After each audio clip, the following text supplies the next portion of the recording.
of hot water, try and keep it going, laddie. Lovely. Right, I'll start off then. Hi everyone, I'm Helen Thompson from the British Franchise Association, and I'm here today speaking with Sam Acton from Domestic Angels. Hi Sam, how are you today? Hello, Helen. I'm very well. And yourself? Yes, really good, thank you. It's lovely to speak with you today. And Sam, we're going to talk specifically about your journey into franchising as a result of redundancy. And you're actually a franchisor, so this is a slightly different spin on, the videos that I've done previously. So tell us a bit about, what led to you becoming a franchisor after redundancy. Yeah, you're absolutely right, Helen. It did come from redundancy, and it is a different spin. So there was quite several years passed between redundancy and becoming a franchisor. So the short version is that the second time of being made redundant, I came home. I had no idea what I was going to do. I had no plan, and I was chatting to a girlfriend a couple of weeks later, who said, "Look, as you've got some time on your hands, can you help me out? Because I've got a big house here. I'm very busy in business. I've got 3 kids. I need a cleaner. Can you find me a cleaner?"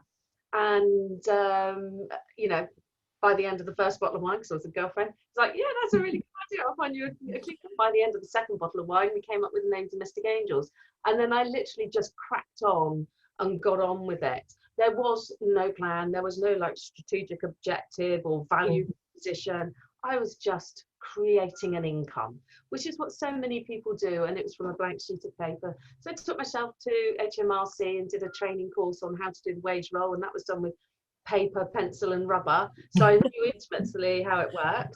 And actually, one of my top tips for anybody from that is, when you do that, once you hand a particular task out, do you outsource it, you can spot a mistake from a mile off, so it does make life a lot easier. So it's really worth understanding these things. Yeah.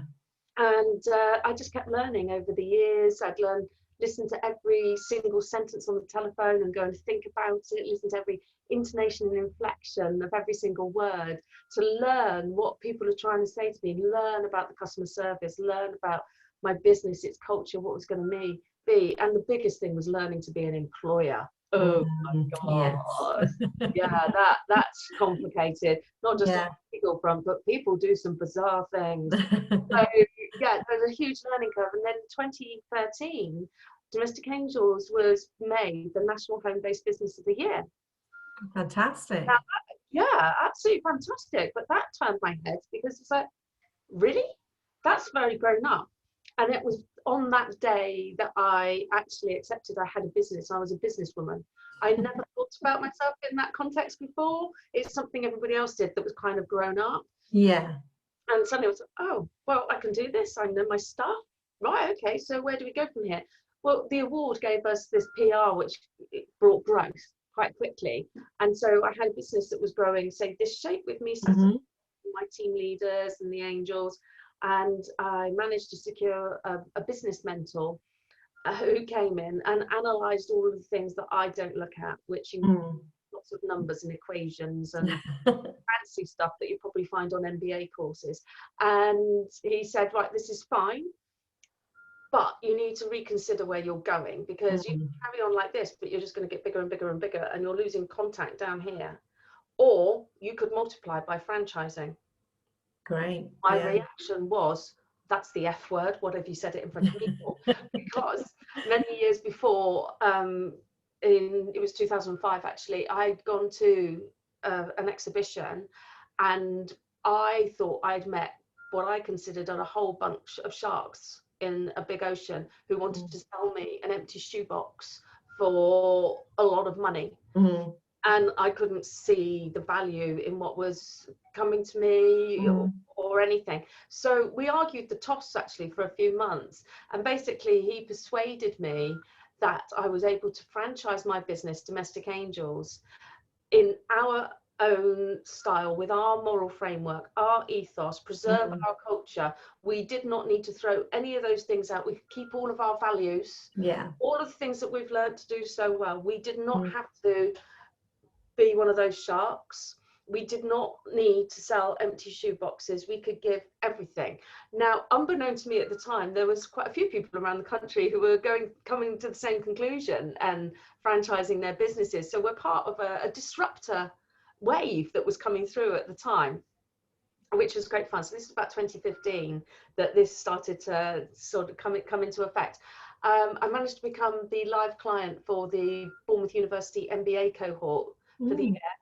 And they basically dug into domestic angels and turned every single stone and looked at it and said, okay, this is what we recommend. And they came back again with an awful lot of words and equations that I don't know. I've got all 15 of the reports still. Luckily, they used a traffic light system, so I could simplistically see what they were talking about. Yeah. And there were considerably more green lights than amber or red lights in there. When that was about their recommendation about going into franchising, about not just franchising domestic angels, but what the franchise landscape was going to look like in the medium future. And we're getting near to that medium future now, which was that they predicted that it would increase and become more popular because it is a much better bet financially in terms of investment versus starting your own business, which is what I did. So I can actually talk about both. So we went through the process for the year after the MBA recommendations and converted our business to be used as a franchise package, and that included writing, creating and building our own software, which was fantastic fun. But I'm really up for doing all of that kind of thing.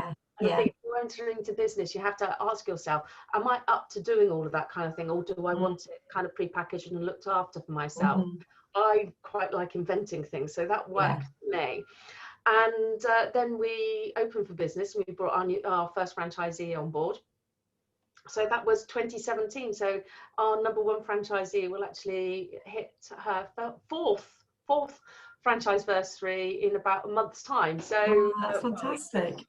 So that is, briefly speaking, you know, how I got to become a franchisor. Yeah, it's great because it puts me in a fantastic position where we've got a number of franchisees who have now got their own successful businesses. They were trading with us at the beginning of 2020 and they're still trading with us at the beginning of 2021. Now, if you ever wanted proof that your franchise is working, did you want to test the pilot model? No, we've got it now. It works. It's been a really, really trying time. You're absolutely right. But we know that traditionally when times are hard, if we look back to 2008 when there was a recession, and and unfortunately the pandemic is something that we haven't experienced before, but normally and traditionally, franchising does continue to do well, which is nice to see. I mean, it has been a hell of a year, and I'm sure that you felt that as well. And there'll always be, I suppose, with owning your own business and particularly converting that to a franchise, all the challenges and things that come along with it. If you could give sort of key elements of advice, because you did say a lot there about the business coach, and you were very lucky with Bournemouth University and the MBA and all of that, but what would be your key advice to somebody who might be watching this video, who's in a very similar position, facing redundancy, and is maybe thinking, I could start my own business? What would you say to them? If it's crossing your mind, if you're thinking it, then you need to start your own business. The question is how you start your own business. So the reason I say that is very simplistic. What you don't want to do is look back in 10 years or 20 years time and say, I could have done that.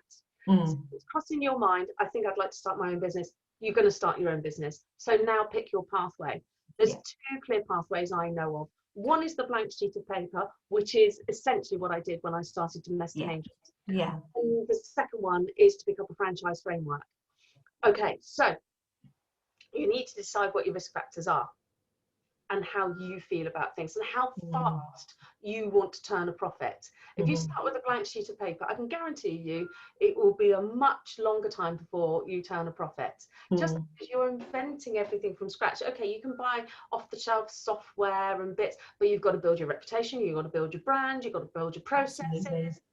And not only build them, you've got to think about what they actually are. You don't actually know how you want to take money from people. You want to take money, but how are you going to take money from people? And that's got lots of complications in it. And do you know what?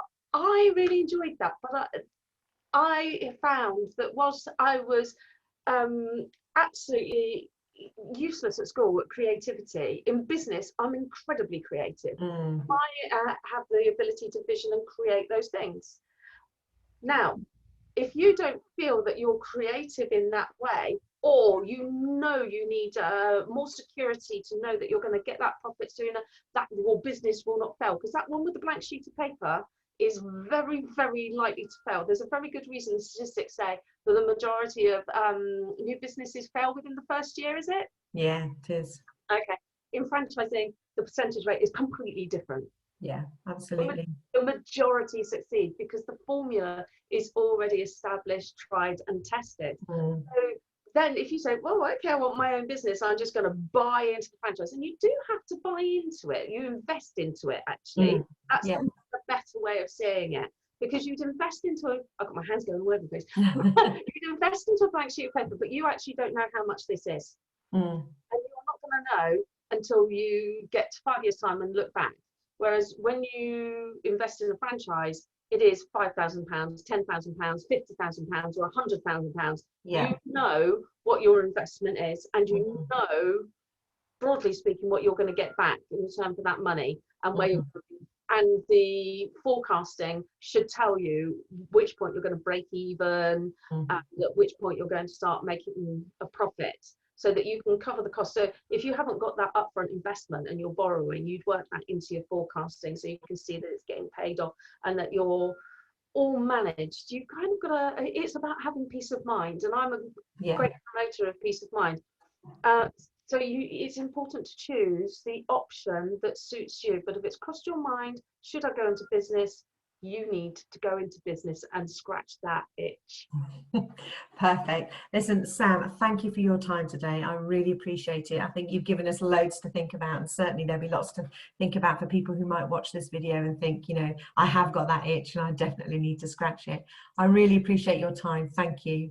Oh no, it's an absolute pleasure. I'd encourage anybody to go into business. You know, we're a nation of shopkeepers in this country for a good reason. We have entrepreneurial spirit built into our DNA. So take a look at it and make your choice. And I'm really happy to chat to anybody who's thinking of doing it, and don't let redundancy be a barrier. It's an opportunity.